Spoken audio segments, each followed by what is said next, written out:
Olá! Sejamos todos bem-vindos ao estudo da Associação Espírita Allan Kardec de São José do Rio Preto. Nosso estudo é do livro Nosso Lar, autor espiritual André Luiz, psicografia de Chico Xavier. Na aula de hoje falaremos sobre os capítulos 21 e 22, continuando a palestra e o bônus hora. No momento da nossa prece, lembramos de dois queridos, João Paulo II, aprendei a ouvir no silêncio a voz de Deus, que fala no mais fundo de cada um de nós. E Divaldo Franco, sejam quais forem as circunstâncias, acende a luz da esperança na mente, a alegria do amor de Deus no coração e aguarda. Que assim seja.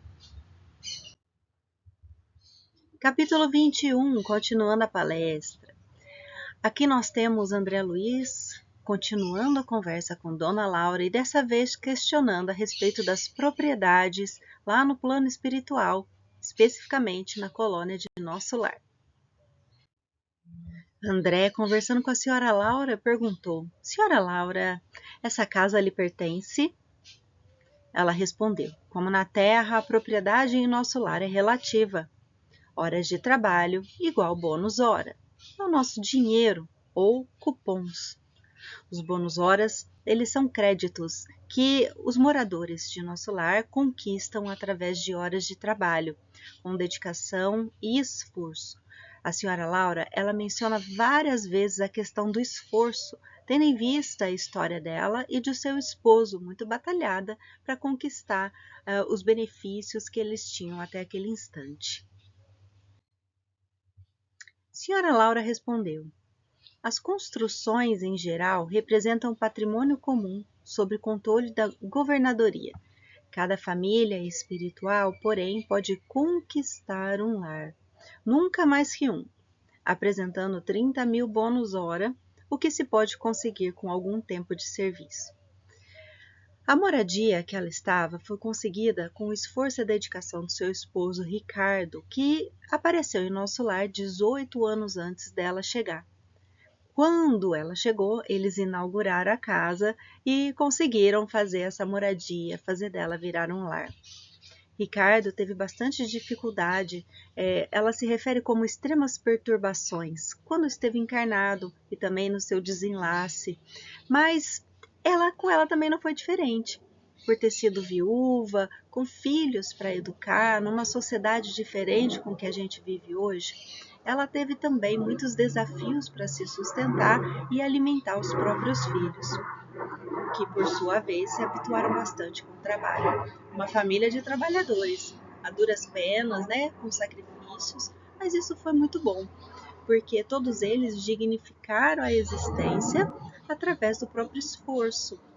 E nós sabemos que o trabalho é uma lei de Deus, portanto muito bem-vinda na nossa vida. A senhora Laura menciona que as construções lá de Nosso Lar, elas são patrimônio comum, sob o controle da governadoria, tendo em vista que há um orientador para todas as questões. A questão da propriedade pode se assemelhar como aqui na Terra, contudo as orientações em Nosso Lar são de ordem diferente. Essas orientações nós extraímos de Nosso Lar para mostrar para a gente que, apesar da gente se identificar com muitas questões, alguns valores não vão se assemelhar com os nossos. Senhora Laura e o trabalho.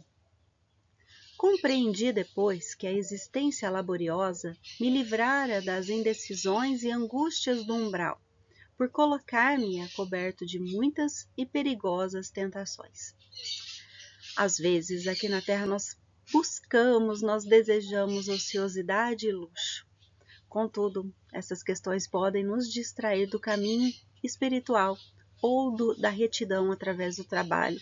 Às vezes nos desvia, trazendo excesso na nossa vida, porque fica fácil da gente conseguir. Eu não estou generalizando todos os casos, porque não importa o poder, o dinheiro, a situação que a gente se encontre ou a penúria, importa o que nós fazemos com o que nós temos, é a intenção colocada naquilo que temos. A dona Laura identifica essa existência laboriosa que afastou das angústias é porque teve bastante tempo para se preocupar com o trabalho, não teve muito tempo para ir atrás de excessos ou tentações. Lembrando que toda atividade útil é trabalho, o trabalho dignifica o ser humano e traz o nosso aperfeiçoamento moral e intelectual, afastando a gente, portanto, desses momentos de conflito, afastando a gente de alguns sofrimentos, porque vamos criar créditos para nós mesmos através das nossas ações operosas, trabalhando em benefício nosso e também das outras pessoas. A ociosidade, nós sabemos que ela não é muito bem-vinda, né? Exceto aquela do descanso merecido. Então precisamos saber equilibrar as nossas energias para que a gente também seja justo com o descanso e com o nosso trabalho. Senhora Laura continuou. O suor do corpo ou a preocupação justa nos campos de atividade honesta constituem valiosos recursos para a elevação da defesa da alma. Olha lá, o suor do corpo representa os desafios, né? Que é difícil, precisamos de esforço. Preocupação justa, não é preocupação com o tanto de tempo que vamos ficar parados sem fazer nada, enganando as outras pessoas. E a atividade honesta é quando não estamos prejudicando ninguém. Tudo isso eleva a nossa alma e também traz defesa para ela. E nos aproxima de Deus, pois isso é a lei do amor realizada aqui na Terra. Uns ajudando os outros sem tentar ganhar sobre as outras pessoas, mas sim fazemos relações, sejam pessoais, familiares, comerciais, etc., relações justas. Sobre o reencontro, Senhora Laura disse que reencontrar Ricardo, seu esposo, foi tecer novo ninho de afetos. Isso representava o céu para ela.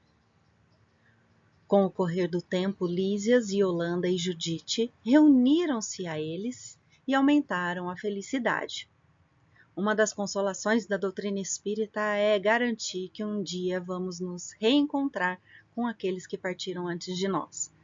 Reencontraremos em sonho, no plano espiritual ou numa vida comum, uma vida futura.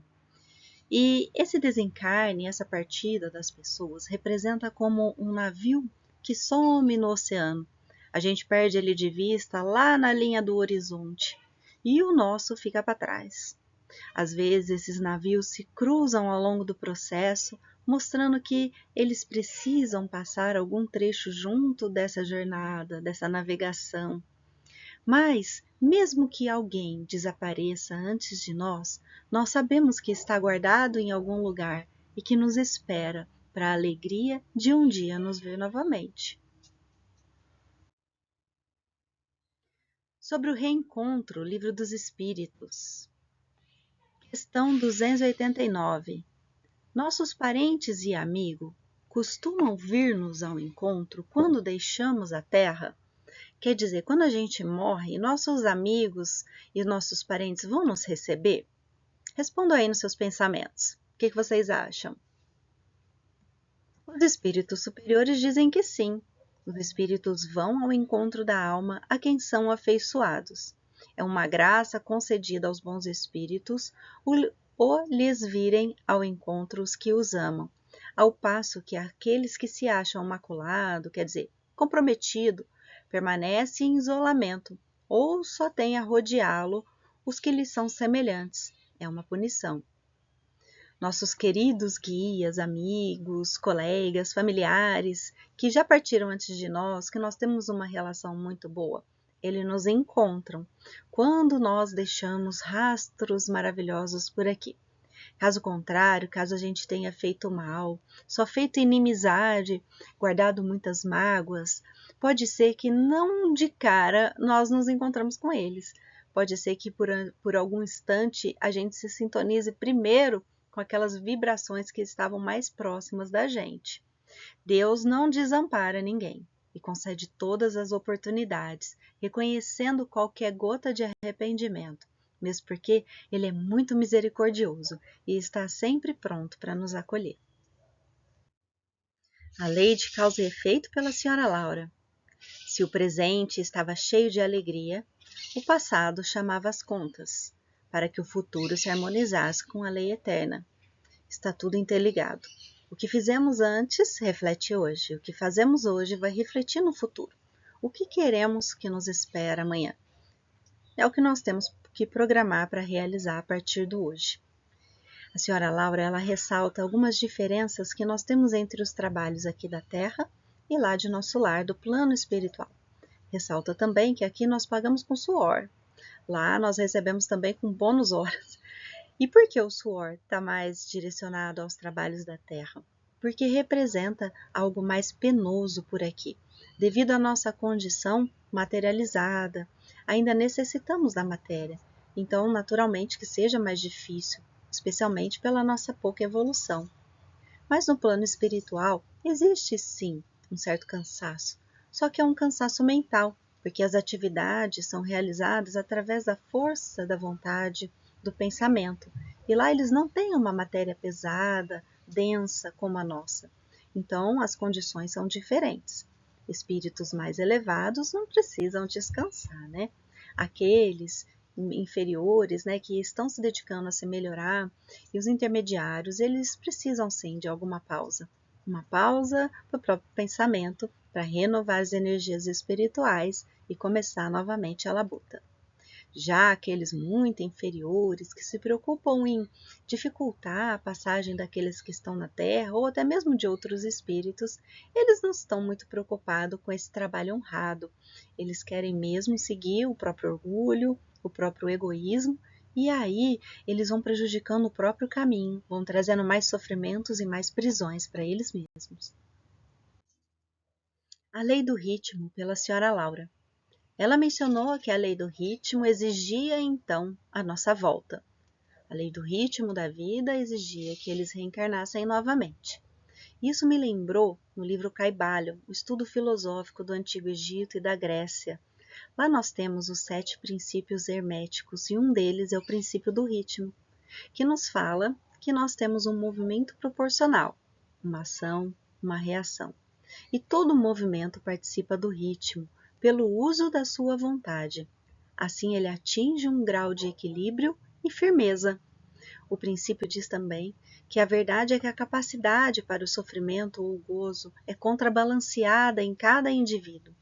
A lei de compensação está aí em constante operação. Assim, equilibramos as nossas causas e, consequentemente, os nossos efeitos. Nós, quando nos elevamos, nós evitamos as experiências do plano inferior. É o seguinte, essa lei do ritmo, como um pêndulo, ela vai e volta. E a energia que você coloca em alguma atividade que você faz, eu, você, todos nós, ela vai retornar para a gente de alguma maneira. Pode ser que não retorne da mesma forma, mas que de alguma forma nós precisamos passar por ela novamente. Ou restabelecendo alguma coisa que tiramos do eixo, ou recebendo as nossas recompensas pelas ações positivas que tenhamos realizado. Quando a gente está meio descompensado, desequilibrado, especialmente aqui na Terra ou em áreas inferiores do plano espiritual, a nossa balança fica um pouco desequilibrada. Então, nós precisamos acionar a nossa vontade para impulsionar no movimento do lado ao qual que nós queremos direcionar. Quando tudo isso fica harmonizado, fica equilibrado, a gente consegue ter esse equilíbrio.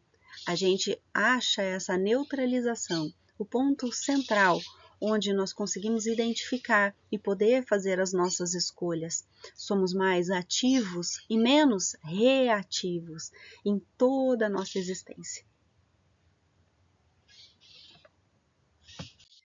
Recordar ou não o passado. Como isso acontece? André Luiz estava lá e ele não se lembrava do seu passado. André questionou por que não se recordava do seu passado e se Dona Laura se lembrou de imediato do dela.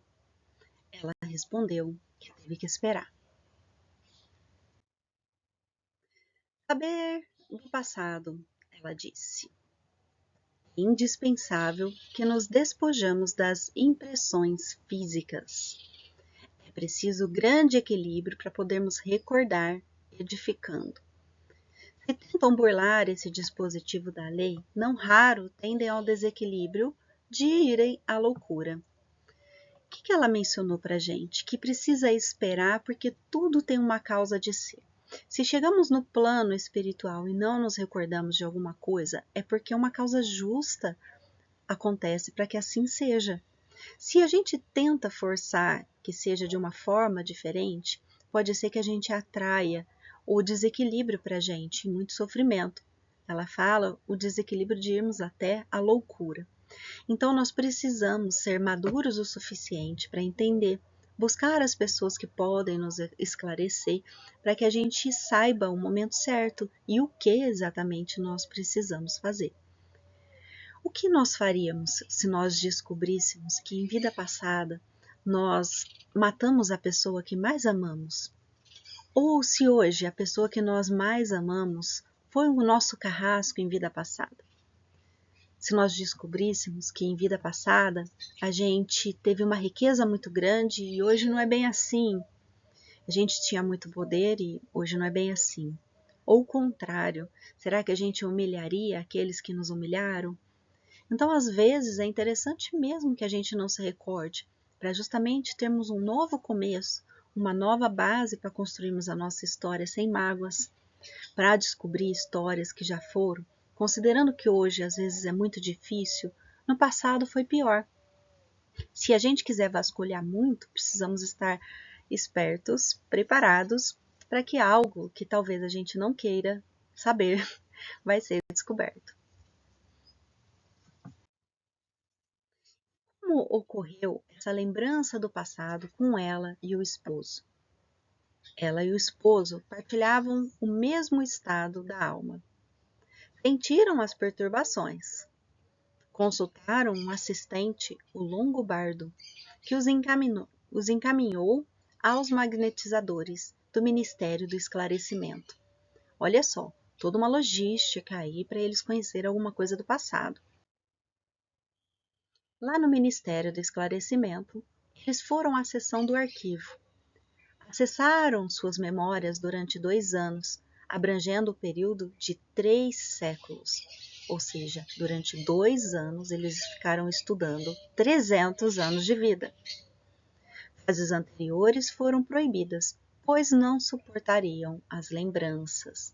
Olha, nem Dona Laura, que estava num estado mais equilibrado, mais amoroso, apta a receber aqueles mais necessitados na sua casa, no plano espiritual, ajudando André Luiz, ainda assim não estava preparada para descobrir tanto passado desse jeito.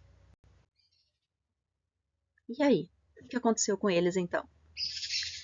A leitura que eles fizeram do passado somente informou. Eles meditaram sobre o que descobriram por um longo período. Sentiram-se surpreendidos.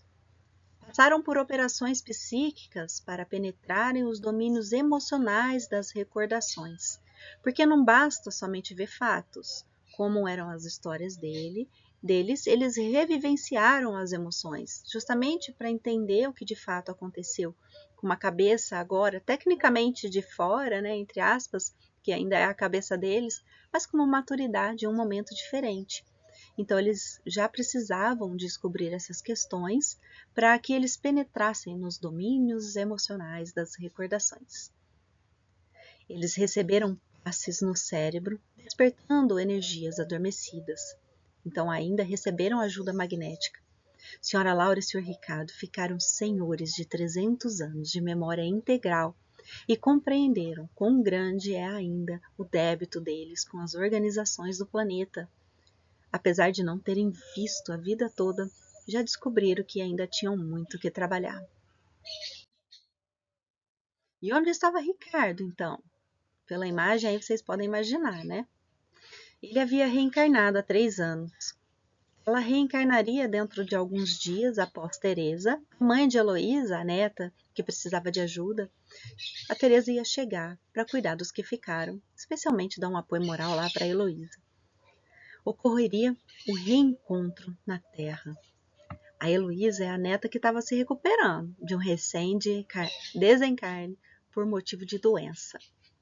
Para recordar, ela estava num estado de inquietude e aflição, tendo em vista que a sua doença era tuberculose. Tinha passado por um processo longo que deixou traços profundos na sua alma. Teresa, filha da senhora Laura e do senhor Ricardo, ficou poucas horas no umbral, devido aos profundos sacrifícios que passou desde a infância. Ficou menos tempo naquelas zonas trevosas, porque durante a sua vida tinha lidado com resignação e coragem os seus próprios desafios, que, pelo visto, não foram fáceis. Ela não precisaria passar pelos tratamentos da regeneração. A senhora Laura lhe transmitiria suas atividades no Ministério do Auxílio para que ela ficasse mais tranquila também. Ou seja, a Teresa já ia chegar com trabalho por lá, né? Apesar de não ter passado por umbral, permanecia numa região umbralina. Ela não precisaria daqueles tratamentos porque estava numa condição mais equilibrada, mas mesmo assim não ia deixar de trabalhar. Nós encerramos o capítulo 21 com uma frase da senhora Laura. O Senhor não nos esquecerá.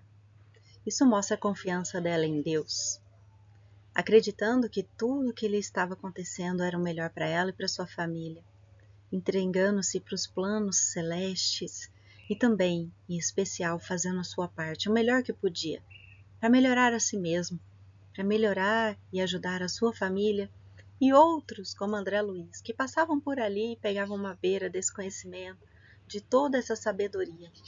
Eu gostaria de estar lá naquele sofá, fazendo umas perguntinhas e recebendo alguns conselhos sábios da nossa querida senhora Laura. Capítulo 22, Bônus Hora. Acredito que muitos de nós temos bastante curiosidade para saber um pouco mais sobre esse bônus hora.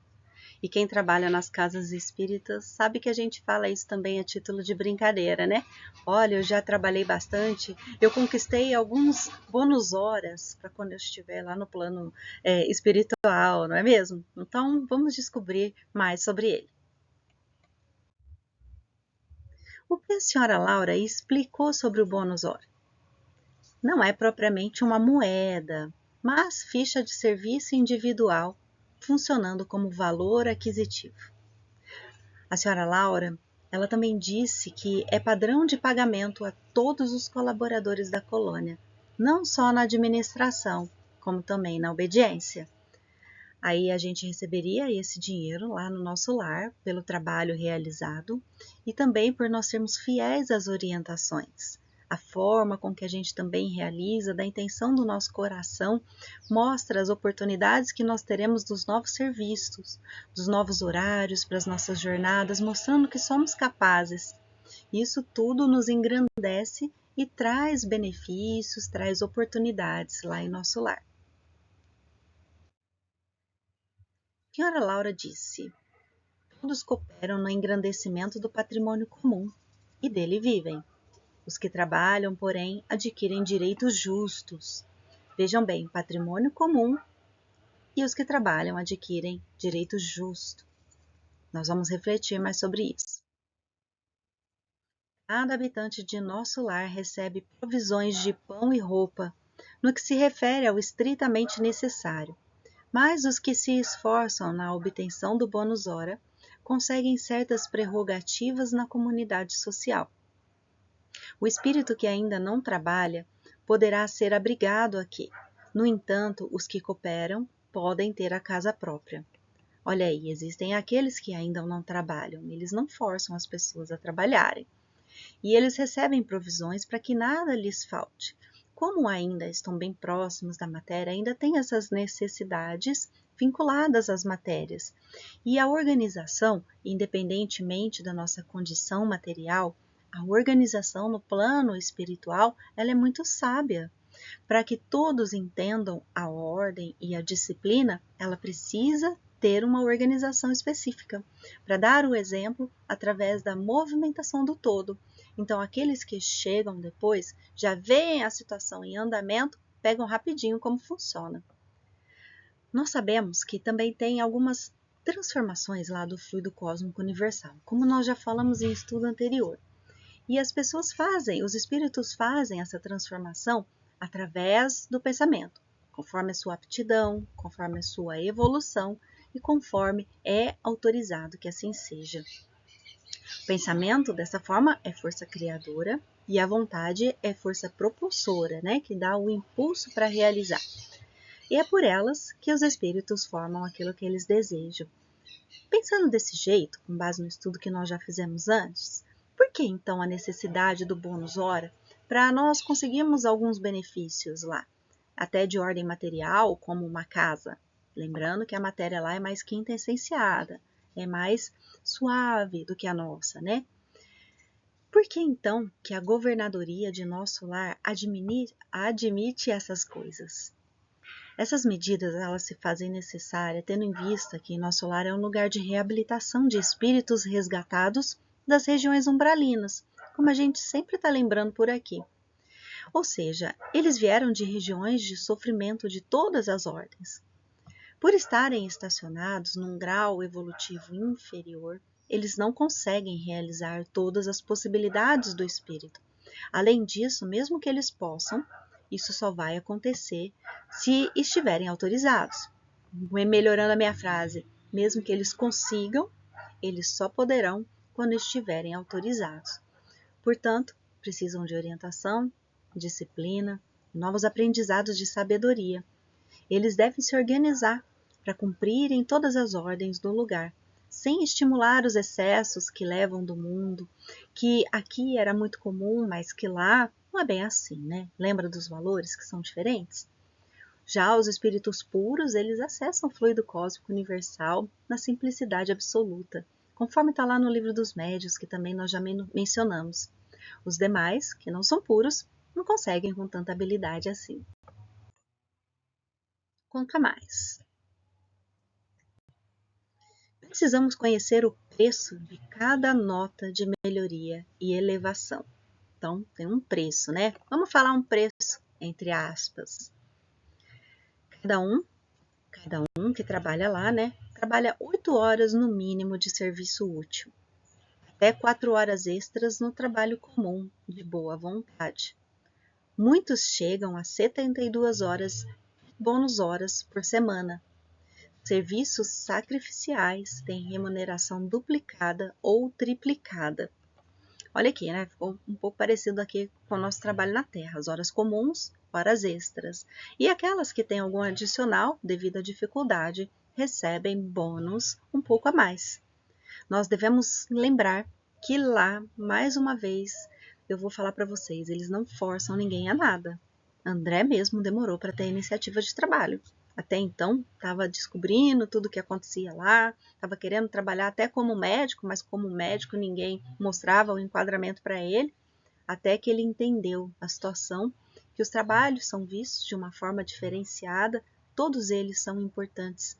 E aí ele se propôs a começar a ajudar de verdade, sem querer se aparecer como um médico, um doutor. E mencionou aí que os serviços sacrificiais, eles recebem uma remuneração de bônus horas maior. O que são esses serviços sacrificiais? Representam aqueles que envolvem grande renúncia pessoal, de superar as próprias limitações, abdicação de interesses individuais em benefícios dos outros, esse é altruísmo, atos de serviço ao próximo feitos com desprendimento e abnegação. São tarefas realizadas com esforço moral e, quando no mundo terreno, também com esforço físico. Eles visam o bem alheio. Aqui na Terra, nós temos esses serviços sacrificiais envolvendo esforço físico e moral. No plano espiritual, envolvem somente os esforços morais. Negue-se a si mesmo, tome a sua cruz e me siga. Aqui, esses sacrifícios, eles correspondem a gente dar uma escolha. Mostrar a nossa preferência no próximo, no sentido de fazer o bem que envolve a todos, porque nós sabemos que mesmo quando nós escolhemos ajudar as outras pessoas, nós estamos nos ajudando também. Então, estamos deixando para trás, às vezes, um descanso, Estamos deixando para trás alguma coisa que nós gostamos muito de fazer, um lazer nosso, ou para ganhar um dinheiro a mais que valeria somente para a gente, um bônus a mais que seria de benefício somente nosso. O bônus hora, ele mostra que o trabalho é coletivo e envolve a todo mundo, tanto que a administração desse trabalho, desse tempo, é tudo da governadoria, para mostrar que uma cabeça pensante, mais sábia, consegue orientar bem aqueles inferiores. Então, essas medidas, elas têm um valor diferenciado lá. E esses sacrifícios são correspondentes às referências que nós temos aqui na Terra. Porque os espíritos evoluídos, por mais que trabalhem o tempo todo ajudando aqueles inferiores, eles não vão reclamar. É isso que os alimenta, é isso que sustenta a alma deles. Então não seria um sacrifício para aqueles que já são mais evoluídos. O sacrifício representa quando nós ainda estamos dependentes de algo, para abrir mão da nossa dependência. Os espíritos superiores, eles são livres dessas coisas. A única coisa que os move é o amor sincero e a organização deles perante Deus. E por que falar em bem comum lá em nosso lar? Nos domínios da mediunidade, nós verificamos uma resposta. Capítulo 13. A psicofonia da médium Dona Celina, de uma mensagem do seu orientador. Ele disse que a lei divina é o bem de todos. Toda tarefa para crescer exige trabalhadores que se dediquem ao crescimento, à elevação de si mesmos. Isso é demasiado claro em todos os planos da natureza. Atentemos, pois, para a obrigação de autoaperfeiçoamento. Ajustemo-nos ao Evangelho Redentor. Cristo é a meta da nossa renovação. Meus amigos, crede. Então, a governadoria trata tudo como um bem comum porque a lei divina é bem de todos. O nosso aprimoramento afeta todos. O aprimoramento individual de cada um nos afeta.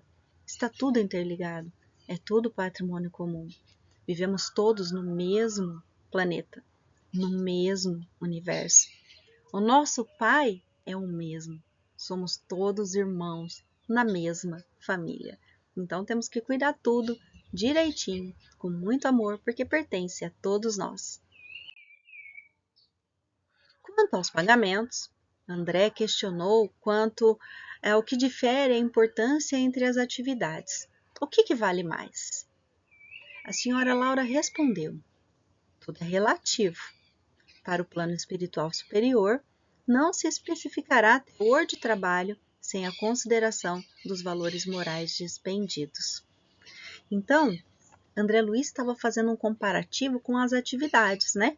Se tinha uma mais ou menos importante. Então é relativo, depende do valor moral que a gente deposita nela, independentemente da ação. E a dona Laura ainda acrescentou que os bônus horas eles são intitulados de acordo com o lugar que eles foram conquistados. Por exemplo, bônus horas do esclarecimento, da regeneração e assim por diante. A senhora Laura disse: as aquisições fundamentais constituem-se de experiência, educação, enriquecimento de bênçãos divinas, extensão de possibilidades, mais assiduidade e dedicação. Com os bônus horas, nós entendemos a importância do trabalho, ganhando através dele aquilo que não é pago com dinheiro: a experiência, a educação, as bênçãos, as diversas possibilidades, aprender a ter assiduidade e dedicação. Jesus era assim, né? Senhora Laura, ela diz que nós podemos gastar os bônus horas conquistados. Entretanto, é mais valioso ainda o registro individual da contagem de tempo de serviço útil, que nos confere direitos a preciosos títulos.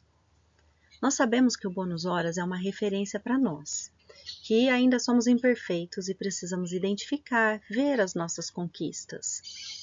Só que mais do que proporcionar os bens para a gente, como por exemplo a casa para morar, esses bônus horas eles nos trazem valores que são acrescentados ao espírito, mostrando para a gente que a gente já deu um passo a mais, que a gente é melhor. Quando Jesus falou para Pedro que ele não seria mais Simão e ele seria Pedro, ele mostrou que ali era um marco para uma história diferente. Pedro já tinha se modificado, deixou Simão para trás para ser então Pedro. Cada bônus hora que a gente conquista lá em nosso lar mostra que uma atividade nova nós já fizemos, que num instante a gente já se preocupou com o outro antes mesmo de se preocupar com a gente. Num instante, a gente consegue perceber que a gente já está na obra de Deus, através dos seus mensageiros divinos, mais sábios do que o nosso conhecimento, que nos direcionam por essa jornada. E se precisamos de algo para enxergar a nossa evolução nesse lugar, nessa colônia espiritual, vamos entender o bônus horas, mostrando para a gente os valores que nós temos alcançado com o nosso espírito. No Evangelho segundo o Espiritismo, capítulo 16, item 9, Pascal, em Genebra, 1860, sobre a verdadeira propriedade. Ele diz que na chegada ao plano espiritual não será perguntado quanto tínhamos na terra, mas o que da terra trazeis? Vai ser perguntado para a gente, o que vamos responder? Se bem material a gente não leva. Ele disse que computará a soma das suas virtudes. Os lugares aqui não se compram, eles se ganham pelo bem que se fez. Aqui tudo se paga com as qualidades do coração. E não é tudo isso que Dona Laura vem ensinando a gente através dos bônus horas? Bônus horas representa as qualidades do coração de cada um. Bem-aventurados os puros de coração, porque verão a Deus. Mateus capítulo 5, versículo 8. Os puros de coração, eles têm essas qualidades morais abrangentes dentro de si. São mansos como as crianças, são puros como as crianças, têm aquele olhar de bondade como as criancinhas. E aqui, um desenho simbólico, deixe assim mesmo, Pedro, a Maria puxando os resgatados aqui da terra. Ela tem um coração puro, Jesus tem um coração puro, são mansos e humildes, o nosso querido Pedro também. Sobre a herança, foi falar de herança também no nosso livro. Não poderia deixar seus 3.000 bônus horas à filha. Dona Laura disse que não ia poder deixar. Os valores são revertidos ao patrimônio comum. A família fica com a residência, o lar. Então, mesmo ela tendo ganhado 3.000 bônus horas e tendo que voltar para a terra, ela não poderia dividir para os que ficavam. Lembra, são as questões do coração. Cada um tem que conquistar o seu. Já a casa, que seria a moradia da família, um patrimônio comum, trazendo muitos benefícios, ela poderia ser mantida. E no início nós vimos que só podem ter um patrimônio cada um. Não é para fazer aquelas diversas obras e alugar, ter rendimento. Porque não é com dinheiro que se paga lá, né? É através da bondade, do amor, de ser útil às outras pessoas. A Dona Laura ela já tinha dito lá no capítulo 21 que as construções em geral representam patrimônio comum, sob controle da governadoria. Então, da mesma forma, na partida dela, voltaria para a organização central para usar da melhor forma possível, com aqueles trabalhadores dispostos a fazer o bem e também aqueles que ainda não tinham condição, não seriam desassistidos, seriam muito bem ajudados. E aí, vocês acham que valeu a pena a senhora Laura trabalhar se ela não deixou nenhuma herança? Para que ela fez tudo aquilo? Sim, valeu muito a pena. Ela ganhou experiência e qualidades mais nobres. Pela sua ficha, foi autorizada a interceder pela filha, preparando trabalho e ajuda aos amigos. Também ampliou o auxílio que receberá dos amigos de nosso lar enquanto estiver na terra. Ela não estava com foco no patrimônio, mas em foco nas virtudes. Ela teve muita experiência e sabedoria, tanto que conseguiu ajudar André Luiz. Ela pôde interceder através da sua filha, da sua neta, assim como a mãe de André Luiz intercedeu por ele. Da mesma forma, abriu sintonia, abriu campo para receber mais ajuda daqueles mentores, daqueles auxiliares que ela criou laços espirituais. Poesia de Carlos Drummond de Andrade. Memória. Amar o perdido deixa confundido esse coração. Nada pode o ouvido contra o sem-sentido apelo do não. As coisas tangíveis tornam-se insensíveis à palma da mão. Mas as coisas findas, muito mais que lindas, essas ficarão. O poema trata da memória afetiva e ela não some. Ela fica ainda mais presente dentro de nós. Drummond mostra a inutilidade da gente tentar esquecer aquilo que nos marcou. O esquecimento não consegue competir com a força daquilo que, mesmo acabado, se tornou eterno na memória emocional. Nossas ações estão munidas de sentimentos. Ambos serão lembrados nos registros do nosso espírito, e nós carregaremos conosco, tanto aqui na Terra, quanto no plano celestial. E quando a gente fizer a recordação das nossas memórias, que a gente tenha muita coisa boa para ressentir, para sentir novamente, dessa vez de uma forma muito mais sábia. Muito obrigada e até a próxima!